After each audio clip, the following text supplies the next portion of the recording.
là fuggevol ora s'inebria voluta, libione dolci fremiti che suscita l'amore, poiché quello che ha il cuore onnipotente va.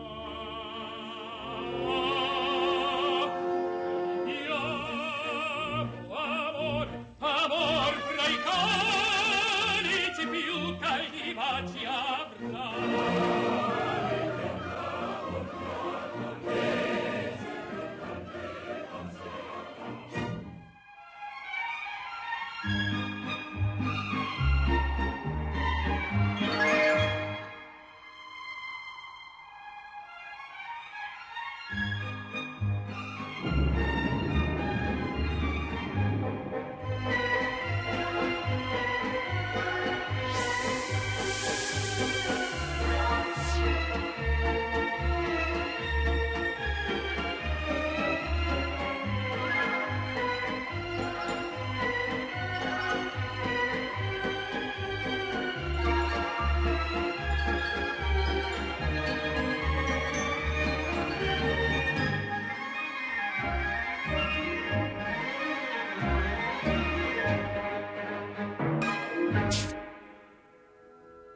Alfredo Kraus se acunó en las melodías operísticas del gramófono de su padre. Hijo de un vienés afincado en Canarias para huir de la Primera Guerra Mundial, se hizo perito industrial para asegurarse el puchero. En 20 meses dio por completado sus estudios de canto y un par de años después, en 1958, el perfecto novato que era Kraus salió 18 veces seguidas de la mano de María Callas a saludar al público lisboeta que los aclamaba. Suele citar a un poeta cubano según el cual la emoción es un instante de la inteligencia, y ha llegado a afirmar que cada paso que da en su vida es lento, seguro y definitivo. Gracias a su disciplina espartana, a su exactitud de reloj digital y a los ejercicios matutinos de pesas, ha conseguido la ilusión de tener un pacto con el diablo, un acuerdo que le permite ser abuelo sexagenario en la vida real y ejercer de Romeo efébico y apasionado sobre el escenario.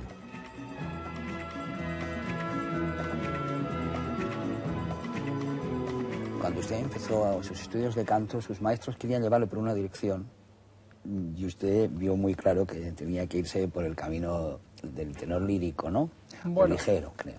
Y ellos querían llevarle por otra, ¿es cierto esto? Sí, en parte es cierto. Ocurre una cosa, que yo tengo una voz que en sala, en una habitación, pues como tiene muchas vibraciones, puede engañar y puede parecer una voz heroica. Entonces, los maestros me hacían cantar Aida y esto. Yo me acuerdo ya la última vez con Mercedes Llopart, que dice, no, yo creo que tú debías de cantar cosas más. Por ejemplo, Manon Lescaut de Puccini. Y yo cantaba allí, la Manon Lescaut, y sonaba muy bien, pero yo me cansaba. Y si ves lo bien que se te oye. Y yo decía, pero sí, de acuerdo, pero ¿por qué me canso? ¿Por qué cuando canto Rigoletto o óperas más ligeras yo no noto ningún cansancio en la voz y cantando esto sí? Entonces la convencí para seguir con lo mío y se acabó.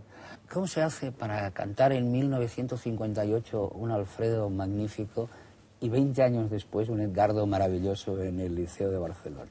¿Cómo se consigue esto? Bueno, no hay secretos, ojalá, fórmulas mágicas. Yo creo que es cuestión, primero que nada, de salud, y gracias a Dios. Salud, un buen equipo técnico en lo que se refiere a salud y cuerpo y físico, sobre todo. Pero ya después de estas dos condiciones, yo diría que el estudio, la técnica, para poder manejar el instrumento y para poderlo conservar. O sea que cuando yo hablo de técnica, y muchas veces me dicen que qué cerebral soy, que hablo siempre de técnica, que antepongo la técnica a todo, yo sigo diciendo que sí, que la técnica hay que anteponerla porque es la que nos va a permitir manejar un instrumento para luego producir arte y para producir y dar sensaciones y emociones. Usted ha sido definido como el cantante actual que mejor ha sabido administrar su voz. ¿En qué ha consistido esta administración a lo largo de los años? En muchas cosas. En primer lugar, he procurado conocer mi voz, qué tipo de voz poseo, cuáles son los límites de esa voz y, naturalmente, adaptar un cierto tipo de repertorio a estas características vocales. Eso creo que es muy importante para la conservación de la voz, pero es que además he procurado también no abusar del instrumento. La voz es un instrumento muy delicado. Desgraciadamente, si se estropea, no se puede comprar un instrumento nuevo, no se pueden sustituir las cuerdas, como la guitarra o en el piano. Y cualquier proceso de enfermedad, pues, requiere unos cuidados especiales y una reinserción, por así decirlo, otra vez en el sistema. Y esto, pues, puede ser muy peligroso. Esto, bueno, Werther entra dentro de una elección suya, en fin, ya clásica y famosa, que es el momento en que usted se decanta por la ópera romántica, Sí. preferentemente. Esta línea maestra que ha guiado su carrera, ¿cuándo la decidió usted y por qué? Pues vino un poco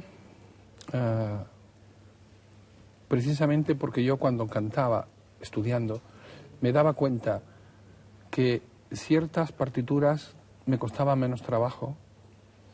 No me identificaba con el personaje porque ni siquiera conocía el personaje, cantaba romanzas nada más. Pero yo me daba cuenta que en ciertas romanzas mi voz se desplegaba mejor, por así decirlo, y me costaba menos trabajo. Entonces daba la casualidad que donde yo me encontraba más cómodo era en el repertorio ligero o lírico ligero, mientras que en las áreas de tipo dramático yo me daba cuenta de que me costaba más trabajo, de que me cansaba más. Entonces yo pensaba, bueno, si la romanza sola me cansa, ¿qué será toda la ópera? Entonces me di cuenta de que mi repertorio pues era este.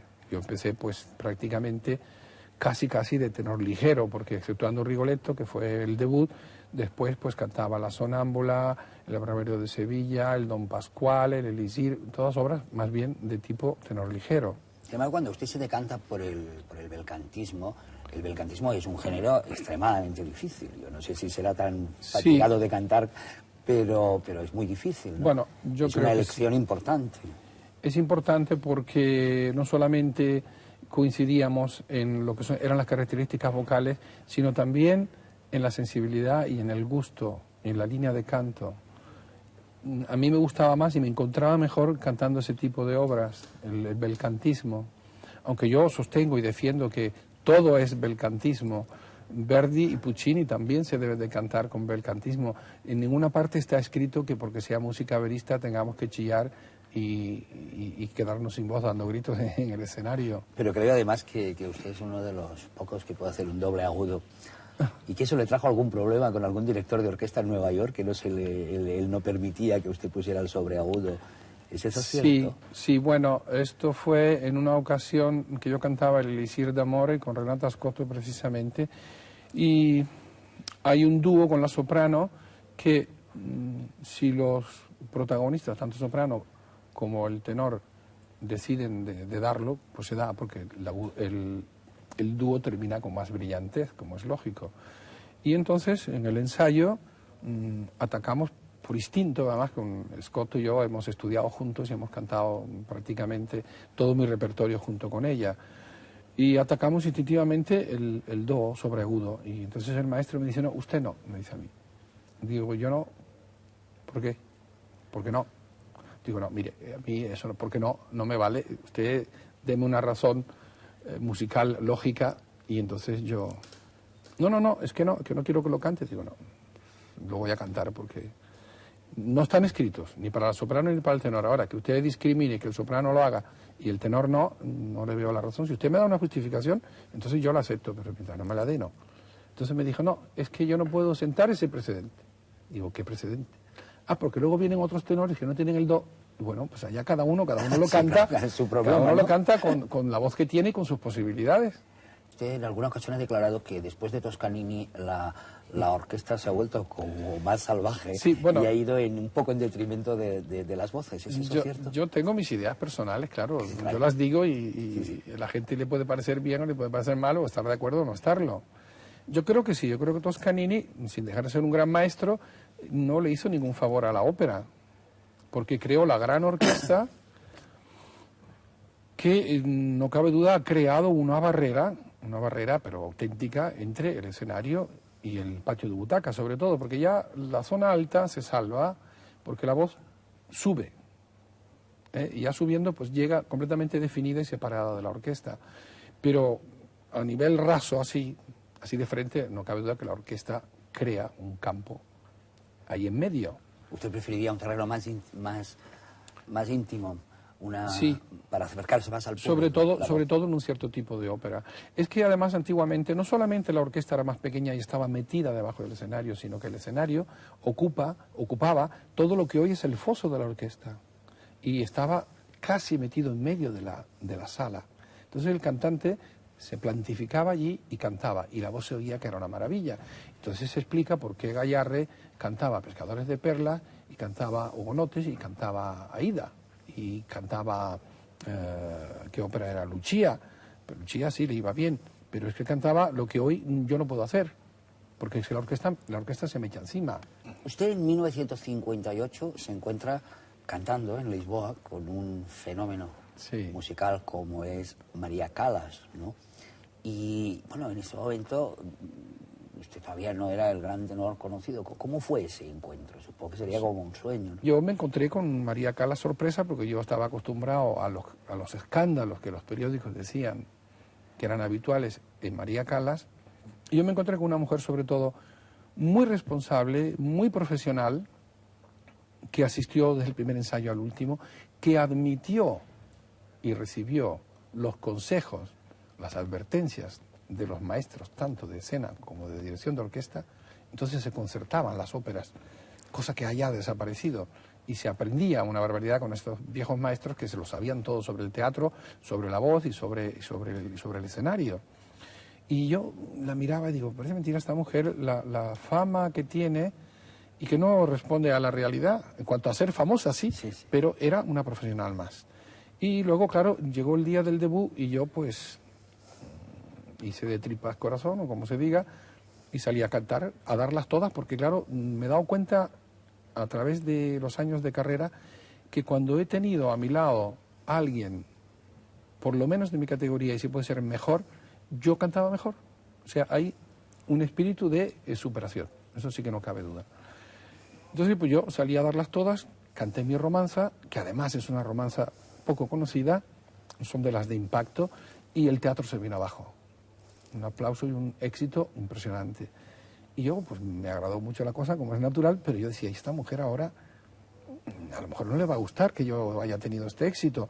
Pues ahí vino la sorpresa, porque ella me abrazó, me felicitó, y al final de la ópera no quiso salir en ningún momento sola, siendo la protagonista, a saludar al público. Fueron 18, siempre me cogía de la mano y dice, no, venga usted también, nos dábamos de usted, nos tratábamos de usted, venga usted, y siempre salí con ella a saludar. Y luego ya no volví a actuar con ella, aunque la vi en varias ocasiones, y ella pues intentó en 2 o 3 ocasiones que ella tenía que cantar ciertas óperas, que cantara yo esas óperas, pero claro, yo tenía compromisos previos y no pude aceptar, y me dio muchísima pena. Después se ha dicho también, se ha hablado mucho de las aportaciones de María Callas en el terreno vocal y también de sus aportaciones en el terreno belcantista. ¿Usted en ese momento que la conoció era consciente de eso o podía más su leyenda que lo que ella estaba aportando? ¿No es un poco una, ¿cómo le diría yo, como cosas que se han ido sabiendo después? No, yo era consciente porque precisamente yo cuando llegué a Italia y oí a María Callas, no me gustó. Porque, claro, yo defendía y sigo defendiendo la calidad, no del instrumento en sí mismo, sino la calidad en el canto, en lo que es la técnica, sino la voz igual, pareja, de arriba abajo, que no hayan distintos colores de voz en cuanto a la técnica, en cuanto a la emisión. Y a mí me parecía que María Callas tenía varios colores de voz, y en algunas zonas incluso había un ligero temblor, que luego se acentuó desgraciadamente con la edad o con los años, y de entrada no me llenó. Pero en cuanto fui al teatro a oírla, es que Callas había que verla y oírla al mismo tiempo, sí, claro, las dos cosas, y a mí ya me impresionó. Yo recuerdo toda la vida, eso se me quedó grabado, una norma en la Scala, en el 55, y nada menos que con Mario del Mónaco y con la mezzosoprano está la Simeonato, exactamente. Y claro, aquello tenía una calidad inmensa, pero es que en cuanto ella aparecía en el escenario, desaparecían los demás. Usted siempre da la impresión, cuando sale a cantar, sale con todas las cartas de la baraja en la mano. Procuro. Bueno, ¿le ha pasado en alguna ocasión de que alguna carta se le haya desviado? Claro. Vamos, que no las tienes todas, porque la voz, por eso decía que era tan difícil, porque es un instrumento que nunca está igual. O sea, ese piano está ahí, sí, y probablemente la climatología influye un poco en las cuerdas y en la sonoridad del piano. Pero es que en el cantante hay una serie de cosas, de tipo patológico incluso, aparte del fisiológico, que influyen en la voz. El buen humor, el mal humor, el haber dormido mucho, el haber dormido poco, el dolor de cabeza, el levantarse tarde, el no haber hecho la digestión, el dolor de muelas. O sea, no terminamos nunca. Y aunque en este momento yo, por ejemplo, físicamente me encuentro perfecto, no tengo dolores, no tengo molestias, estoy perfectamente de todo, la voz puede haber experimentado un cambio ligero, pero por ligero que sea, el cantante lo nota. Entonces es ahí donde la técnica tiene su papel importante. Como artista, cuando usted asiste como espectador a una ópera, ¿qué le pide a la ópera como espectáculo? Yo le pido un respeto al espíritu de los autores. Y sobre todo que si disponemos de una música al servicio de un libreto, o de un libreto al servicio de una música, no sé cómo es la cosa, que eso sea claro para el público. O sea, que la misión para mí de un director de escena es aclararle al público lo que los autores han querido decir y no complicárselo, porque el teatro tiene precisamente eso. El teatro tiene esa ingenuidad, esa convencionalidad, ese juego de niños que hay que admitirlo para que te guste, si no es inútil. El teatro es eso, pura convención. ¿Es por esa convención que creo que usted detesta la ópera en cine o en vídeo? Pues sí, porque yo creo que estamos sacando de su elemento natural la ópera y llevándola a un terreno que no es el suyo. Porque, claro, yo en el escenario tengo unas dimensiones que la cámara cinematográfica no la da. La cámara cinematográfica da infinitas. Pero, por ejemplo, yo tengo en mi poder un vídeo de su actuación en el Covent Garden en Lucrezia Borgia con John Sutherland, ¿no? Entonces, esa es mi única oportunidad de haberle visto a usted. Sí, en eso estoy de acuerdo. En eso estoy de acuerdo. Que un espectáculo que se está viviendo en un escenario se pueda llevar a todos los rincones del mundo a través de la transmisión en directo o de un vídeo. Pero eso es ópera. Al fin y al cabo, es ópera. Ahora, lo que no es ópera es hacerla en un estudio y cambiarme todo el escenario y poner en época actual lo que pertenecía al medioevo y cosas así de este tipo.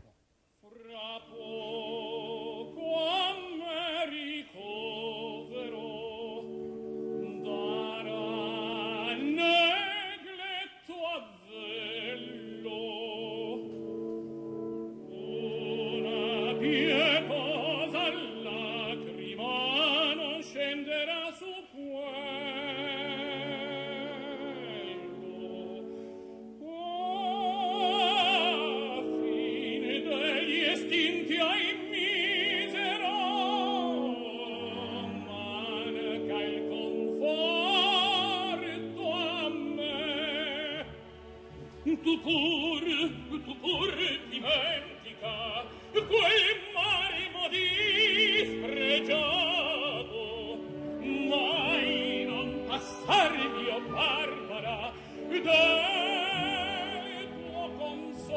scallato.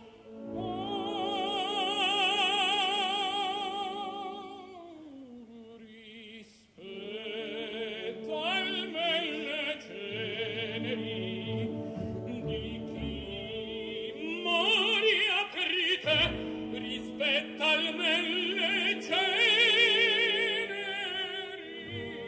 di chi moria per te, mai non passarvi, tu lo dimentica, rispetto al meno chi muore per te, mai non passarvi, tu lo dimentica, rispetto al meno chi muore. Chi muore per te. El cine no tiene secretos para Romain Gubern, aunque de hecho no le es ajeno ninguno de los nuevos medios de expresión. Investigador de todos sus esquemas, los ha desarrollado en numerosos ensayos. Si como profesor se dedica a desentrañarlo para sus alumnos, como especialista en las cosas del erotismo, es capaz de descubrir en la Santa Teresa de Bernini la misma expresión de éxtasis que en las reinas del porno, o regocijarse con el descubrimiento de un cortometraje inédito de Buñuel. Perteneció a la generación de críticos que irrumpió en los años 60 y desmenuzaba el barroquismo de Visconti, el mundo onírico de Fellini, las aportaciones estéticas del cine soviético o los recovecos psicológicos de Ingmar Bergman. Alterna estas fijaciones intelectuales con el estudio de los grandes mitos del cómic y muy especialmente los mitos eróticos del cine. Así combina a Tarzán con Marlene Dietrich, al hombre enmascarado con Ava Gardner y a los héroes de las aventuras galácticas con las perversas heroínas de la televisión que se parecen a Joan Collins.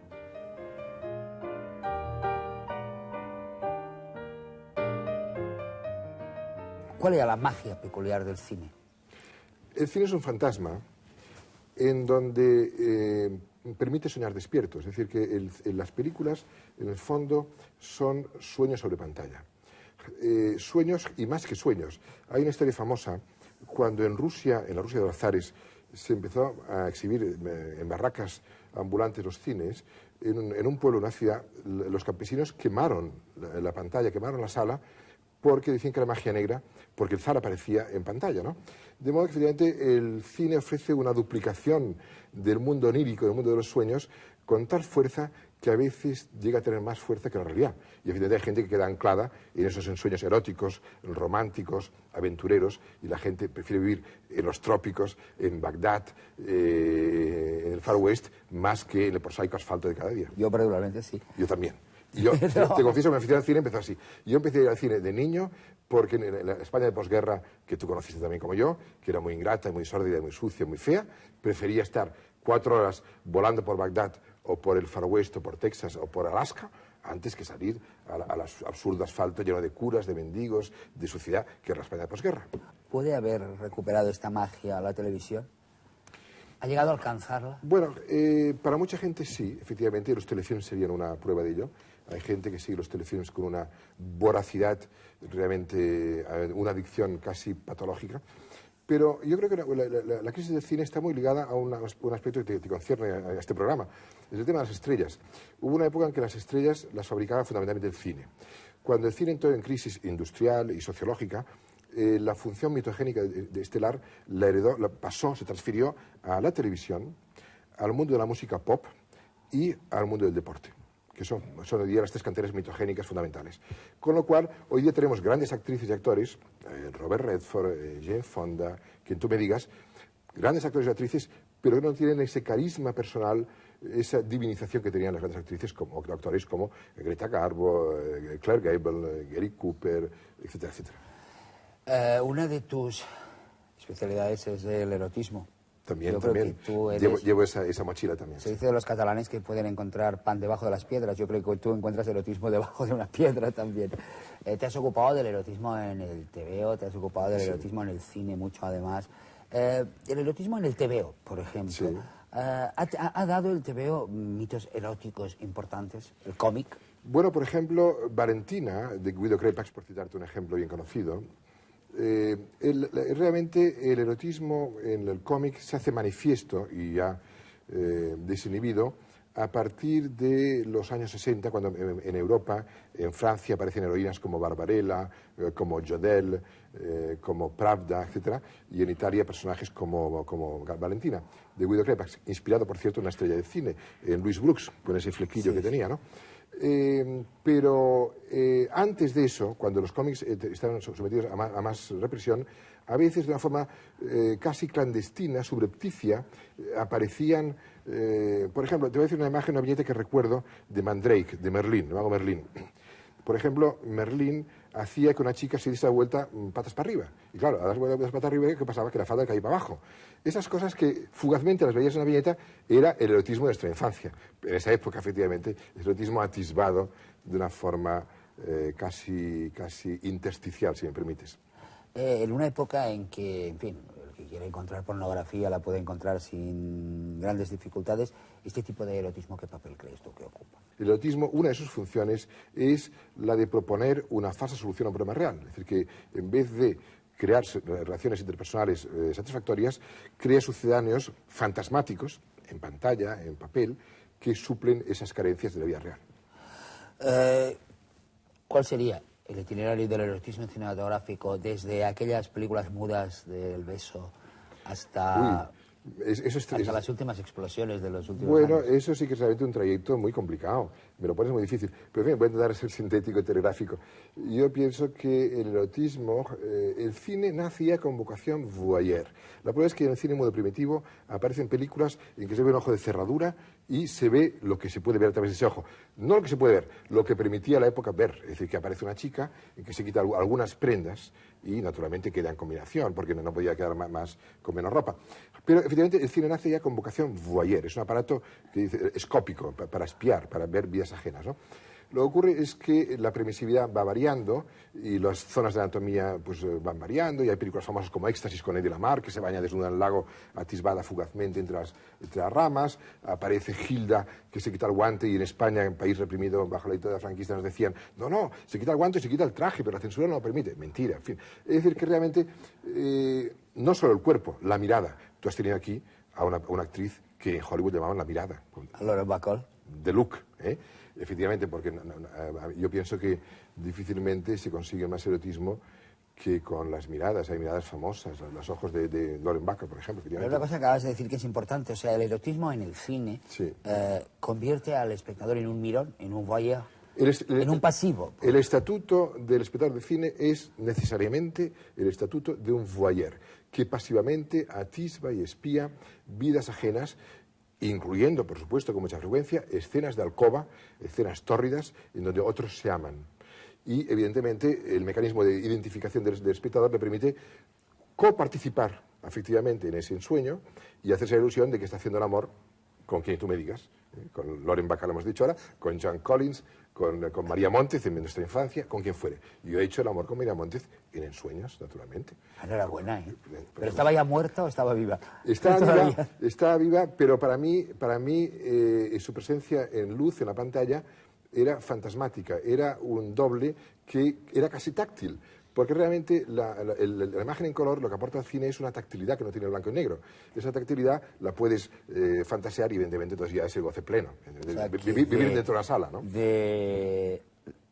Del voyeurismo o el mironismo sí. a la masturbación mental, ahí nada. Es bien sabido que efectivamente que era una función del voyeurismo. Pero el cine porno nace, el cine porno duro me refiero, nace clandestinamente en los burdeles con una función muy específica, muy funcional, valga la redundancia, que es calentar el personal. Si ese servicio no se ofrece, el público masculino que asiste a esa función tiene que buscar el sucedáneo, y evidentemente el sucedáneo es manual, como bien sabes. Y en todo ese tinglado, lo que conocemos por sex symbol, ¿qué es? El sex symbol es una cristalización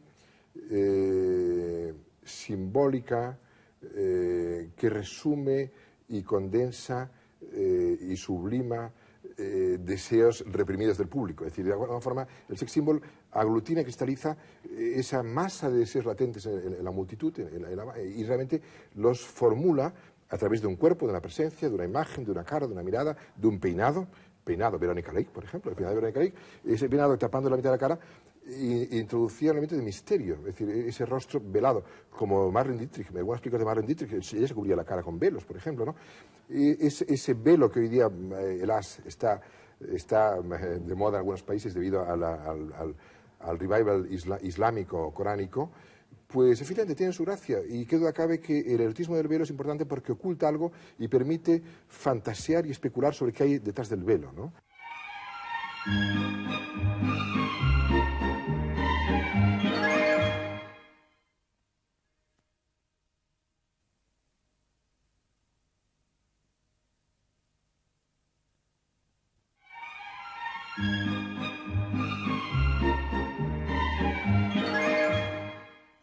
¿Podrías citarme algunos sex symbols importantes para ti, básicos en la historia del cine?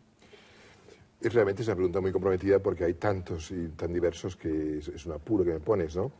Si me refiero a la zona sur del cuerpo, te mencionaría a Cid Charis y a las piernas de Lola Lola, Marlene Dietrich.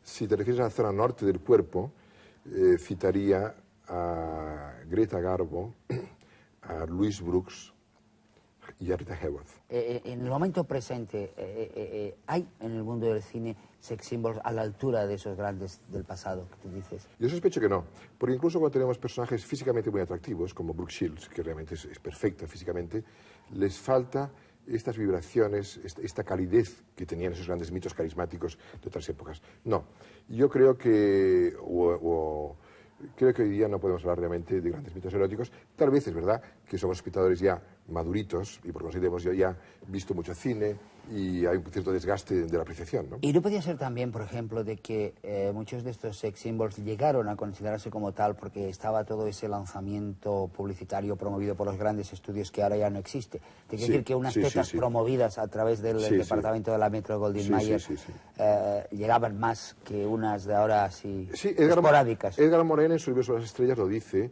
Las estrellas se fabrican como se fabrica una marca de automóviles o una marca de dentífrico. Es decir, que realmente hay una planificación industrial, se detectan necesidades, carencias colectivas, se detectan modas, tendencias y se fabrica un prototipo. Evidentemente, a veces el azar influye, pero ciertamente en Hollywood, por lo menos, ha habido una bastante seria planificación industrial en las factorías de Hollywood por lo que atañe a la fabricación de estrellas. Hoy día la industria ha cambiado absolutamente. En la televisión podría existir eso. La televisión podría existir porque la televisión efectivamente hace tests para castings muy científicos, muy medidos. Incluso en esta casa se hace, para presentadores de telediario se hace. Es decir, estereotipos, necesidades, requisitos, y se busca el estereotipo que encaje, ¿no? En esas famosas series televisivas como Dallas, Dinastía o Falcon Crest, ¿puede por ordenador decretarse el tipo que tiene que triunfar en esas series, el personaje? Sí, se hace. Efectivamente, el ordenador calcula las tasas de audiencia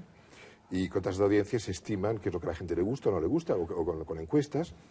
Entonces se fabrica, lo cual no quiere decir que siempre el resultado sea bueno, es decir, que los ordenadores, o mejor dicho, las presunciones basadas en estudios de ordenador pueden fracasar.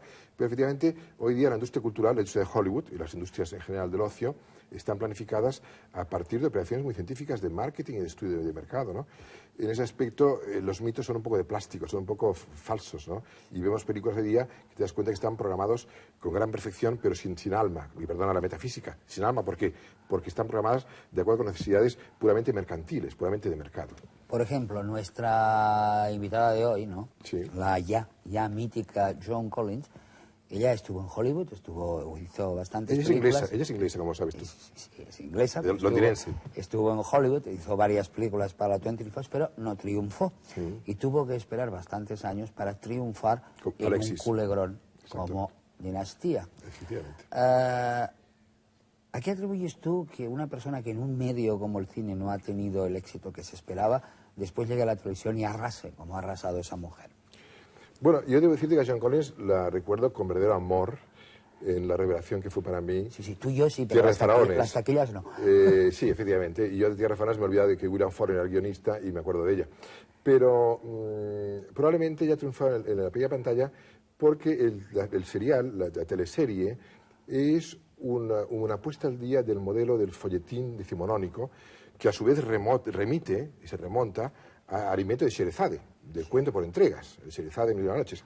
La novela de folletín crea una estructura discontinua que se alarga, ahí el culebrón famoso, y efectivamente incorpora elementos melodramáticos que también están en Dickens, que están en Dostoyevsky, que están en la gran literatura del XIX, y que tienen la virtud de ser tremendamente populares, es decir, que conectar, hay grandes pasiones, es decir, alguien dijo que el melodrama era una banalización de la tragedia, es decir, Shakespeare se banaliza, se degrada en el folletín, eso es un poco cierto. Efectivamente, el mundo del telefilm es un mundo agitado por pasiones volcánicas, en donde el mundo se sostiene en dos pilares, que son el dinero y el sexo, es así de simple.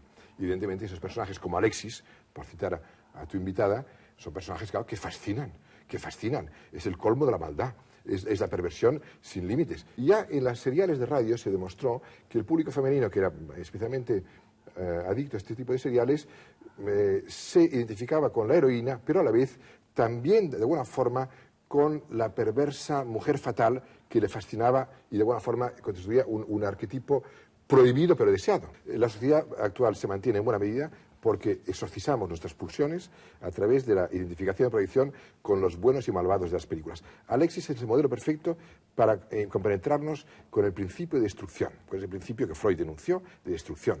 La maligna, la malvada, la perversa. Qué placer ser perverso, Terenci. Qué placer ser perverso. No sé, no lo he probado nunca. Pruébalo, vale la pena que lo pruebes. ¿Tú crees? Debes probarlo, Terenci. Oye, bueno, ya me pones la pregunta así, ¿no? Dime. ¿Pornografía o erotismo, Román? Bueno, ese también es un viejo debate semántico y antipático. Debate. Y algunos han dicho, y te diré una fórmula también esquemática telegráfica para salir del paso, que la pornografía es el erotismo de los pobres y que el erotismo es la pornografía pasteurizada. La verdad es que la pornografía es un erotismo desinhibido que llega hasta el final. Yo personalmente prefiero esta honestidad de la pornografía. La pornografía dura. Dura, porque es más honesta, porque no esconde las cartas, porque no simula, porque no busca coartadas. La pornografía se presenta tal como es. Porque en cambio el erotismo es una pornografía fina, enmascarada, disimulada y velada, ese famoso velo que decíamos antes. Por consiguiente, yo estoy a favor de lo honesto, lo claro, lo explícito. Ergo, la pornografía, que puede tener buena calidad, como Las Mil y una Noches, la tienen, como el de Cameron, o como Oshima, el Imperio de los Sentidos, o como algunos textos de Sade, que son bastante buenos, por cierto. Entonces, ya sin ir tan lejos, yo te preguntaría, ¿John Collins o María Goretti? Bueno, no hay color. Es decir, para un perverso, María Goretti, y para un santo, John Collins. Para un santo, John Collins. Pues señores, aquí tienen ustedes a John Collins para todos los santos del calendario.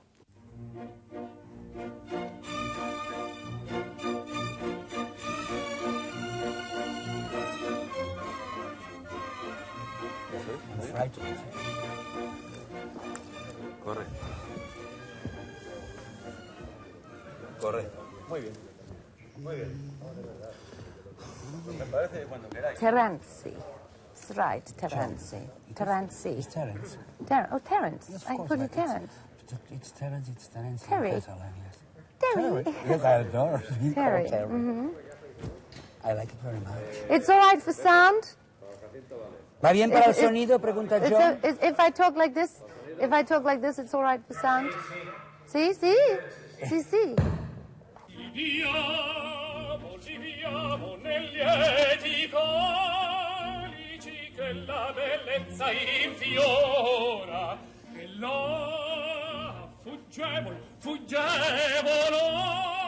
ora s'inebria voluta liviane dolci fremiti che suscita l'amore poiché quell'occhio al cuore onnipotente va. John Collins, I must say you are the most beautiful writer I've ever met.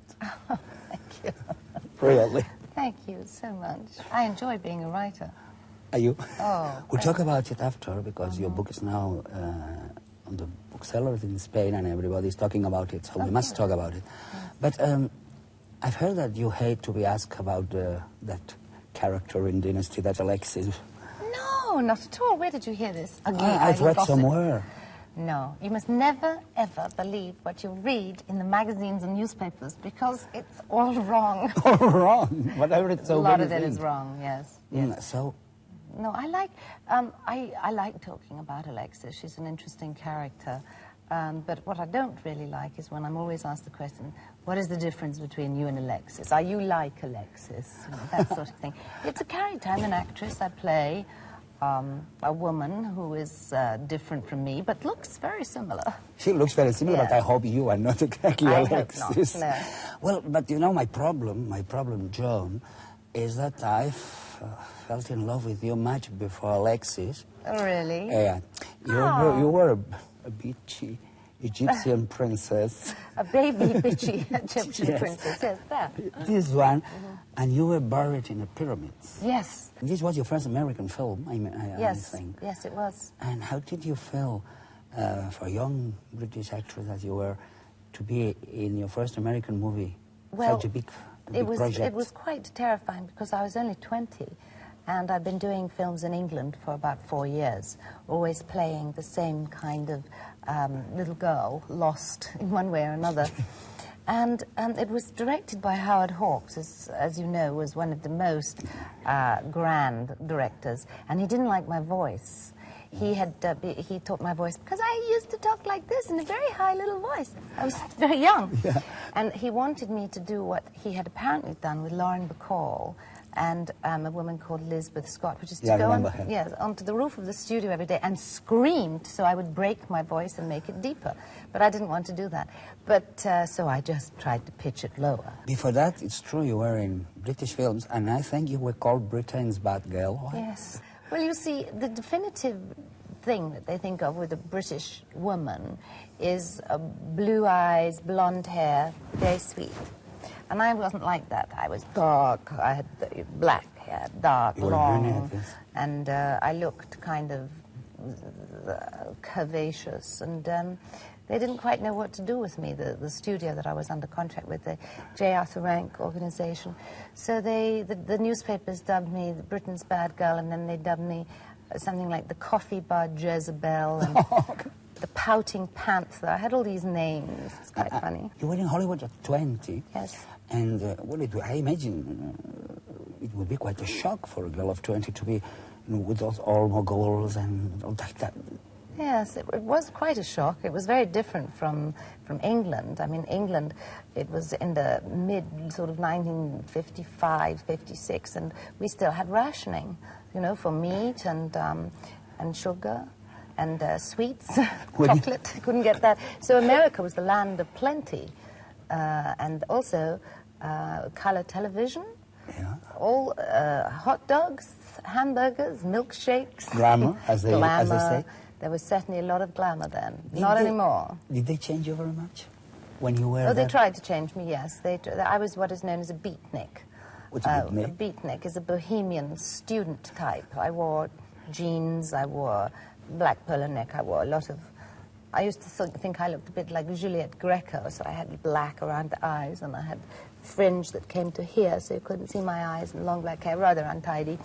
And I didn't like to wear pretty clothes or fancy clothes, and so the studios were always telling me to, you know, behave, wash my face, put some makeup on, cut my hair. I remember you surprised everybody when you did comedy with Paul Newman in Rally Around the Flags Boy, and you were very, very amusing. We were used to see you as a young vamp, and suddenly you were very witty. Well, I was a young, funny vamp. You were, of course, you were a vamp, but... It was interesting that because the studio wanted to use a girl called Jane Mansfield, who was under contract. I remember. Jane, because they thought she was funny. It was 3 girls. She was funny because she had a big chest. And Paul and Joanne, who were very good friends of mine, they knew that I could be quite funny because we were friends and I can be quite funny. And so they suggested me to the studio, and the studio said, oh, she can't be funny. She's, you know, too glamorous, too sexy on the screen, too bad. So anyway, I did this part, and it was great fun. And since then, I've always wanted to do comedy. I've always wanted to do more comedy. I think in one of the things I do in Dynasty with Alexis, a bit maybe that is to try and bring a little bit of irony, a little bit of sense of humor. I've noticed that. You mean you don't take too seriously Yes. all this wickedness of yes, Alexis? yes, yes. That's, I think, why the audiences perhaps like her a bit. Oh, we'll talk about Alexis, but we are still we're still in Hollywood in your first time. You were in the 20th Century Fox for 3 years, I remember, and No, you 6. did a lot. 6 years.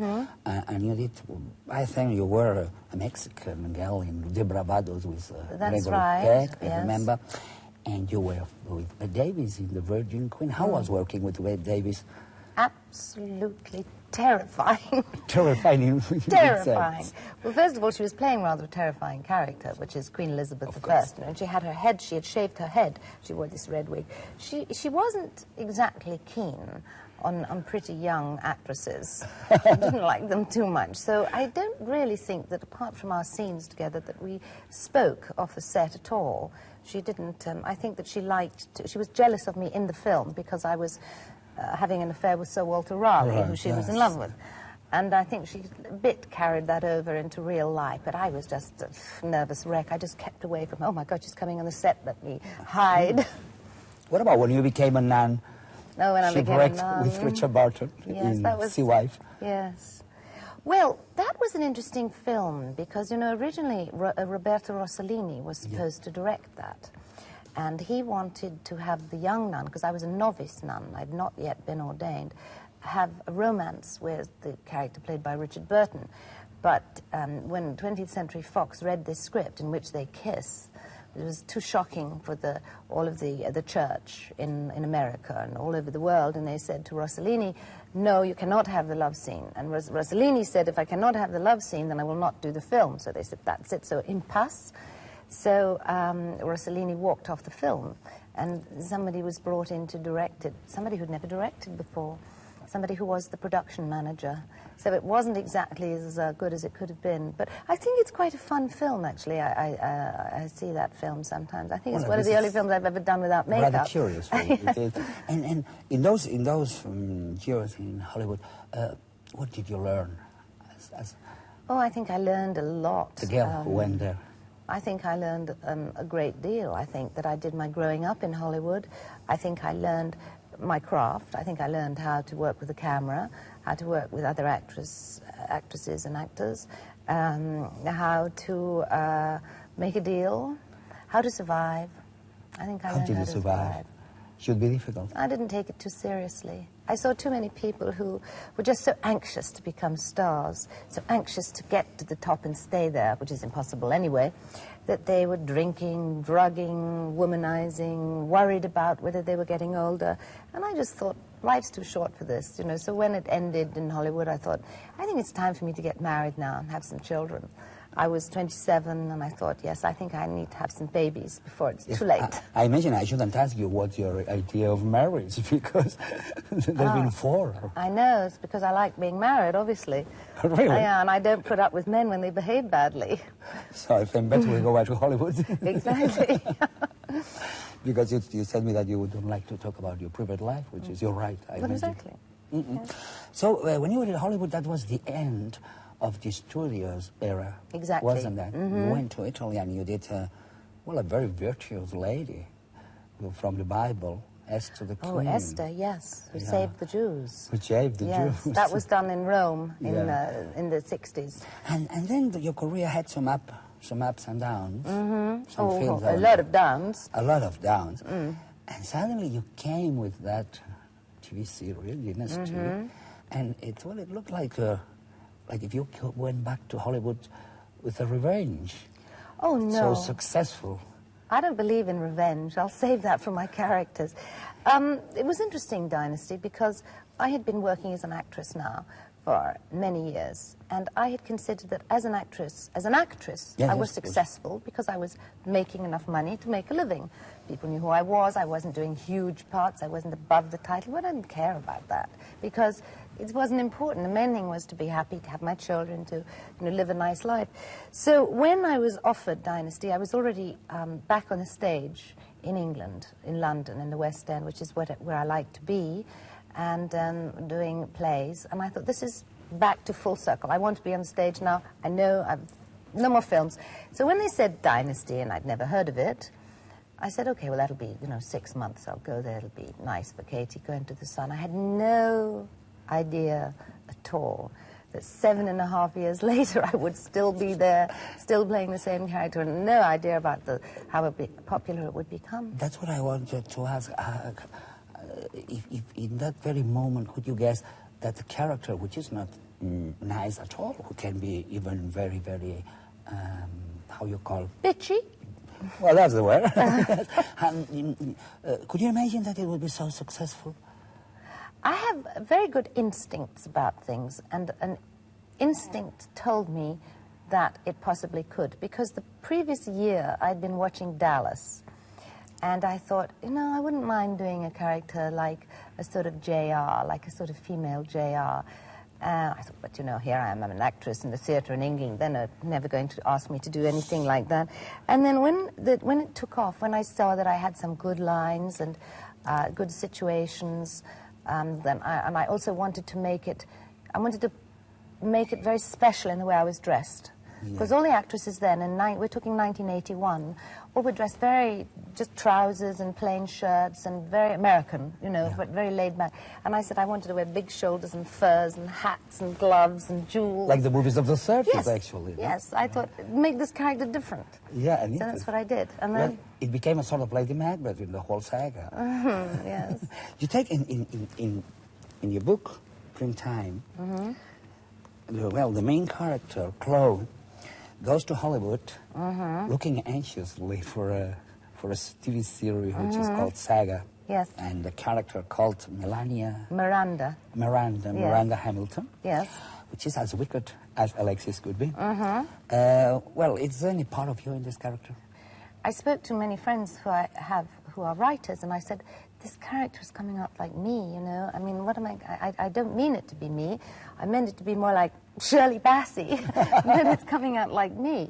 And they all said, the first book you ever write, one of the main characters will always be like yourself. And this is what happens in a book. And since the book is very much based on a lot of behind-the-scenes information from Dynasty in the series that I call Saga, I figured, okay, so what? Sister Jackie, being a writer, what did she say about your book?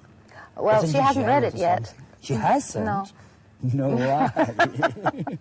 Hasn't had time. But you are in good terms with her. Oh, yes, yes, yes. When she hasn't got time. You offered a book to your father. Yes. Was he so much important to you in your life? Yes, I think so. My father was a very difficult man, very strict, as opposed to my mother, who was very sweet and very loving. So I had this dichotomy of a very strict, hard, stern father and a very sweet, loving, giving mother. My father was the one who always told me that show business was tough, difficult, that I'd never make it, that, what I should really do was just, go to a typing school, find a nice man, get married, settle down, raise children, be a housewife. And one of the reasons I think that I dedicated to him was that he died just before the book came out. And I realized that a lot of my strength and a lot of my survival instinct really comes from my father having told me very clearly that show business is a rat race.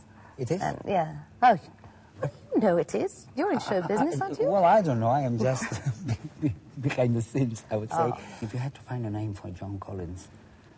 I don't know. Since Land of the Pharaohs Paradoxical. Paradoxical. Well, like everybody. Whimsical. And you are... Mercurial. When people think of you mercurial, that's nice. I'm a Gemini. Are you a Gemini? I'm a Capricorn. Ah. Well, quite mercurial, too. They shouldn't know that. Yeah. But in your book and in your interviews, you deal with sex in a very daring way. Why? I mean, it's sex very important to you as a person, I mean, not as an actress. I think it's very important to most people. But I don't think it's the most important thing in the world. I think love is the most important thing in the world. And so therefore, if you have both of them, I think that's the cake with the icing and the cherry on top. You are a, successful actress, a successful writer now. I think you are also a successful mother. I hope so. My children are pretty... Successful pretty... businesswoman. Mm-hmm. And is there any other success you still haven't got? Success hasn't really been something that has been on the top of my list of priorities, you know. The thing that has been most important has been to be successful at life, at living life. And living life to me means enjoying your work, whatever it is. I mean, even if it's, you know, scrubbing a floor, if you enjoy it, you can get great pleasure from that. And enjoying your family and your friends, enjoying going to restaurants, enjoying traveling, and enjoying whatever it is we're here on earth for. I have no idea why we're here. So to me, that's the biggest success, is to have a successful life. And it is not a priority to just be striving for successful business. When people say, oh, Joan, you know, you do so much. I mean, you go here, you go there, you're in Acapulco, you're in Paris, you're in this restaurant, you're at this party. I said, yes, but I enjoy that. That's what I like. I like to work very hard. I like to play very hard. How is it possible that you are much more beautiful now than 20 years ago? Well, because you've got a much better lighting cameraman here than we have on Dynasty. No, it's not true. I'm seeing you without lights and all those things. Well, I don't really think that's true, but that's very kind of you. I don't know. I think that if you're given a certain amount of looks, it's really up to you to maintain them. And if you have something that is okay, like, you know, a nice skin or hair or body, it is not going to last if you abuse it by not eating properly, not exercising properly, not getting enough sleep. And so I think possibly the main thing is not to put on too much weight. But I am thinking about writing a beauty book, you know, for women over 40, because my mother started me on all kinds of moisturizers and things when I was 14. So you don't just suddenly get to 40 and say, right, time to start doing something. You have to start really young. I'm sure your book would be a success even for girls under 20. I hope so. I just thought it would be a good idea. It's been a marvelous pleasure to have you here. Terry. It's been lovely. They don't know that that's the nickname for Terence. They don't. And, well, it's a pleasure to see how nice you are. We knew you were beautiful. And you're so marvelous. sweet. I've really enjoyed it. It's been fun. Really nice. I hope you'll ask me back. Thank you. Bien, señores, fue un auténtico placer para una penúltima noche con ustedes, una noche de lujo, una noche con el glamour de la ópera, con el glamour del cine, con la belleza, también con el glamour de la literatura. Yo quisiera despedir a Alfredo Kraus, muchísimas gracias. Miss Collins, I want to say goodbye with some words of an aria that Mr. Kraus sings in Rigoletto, and he says, Bella figlia dell'amore. Nunca más justa. Nunca más justa. And it was a big pleasure, and I always a great admirer. Some admirers. Thank you very much.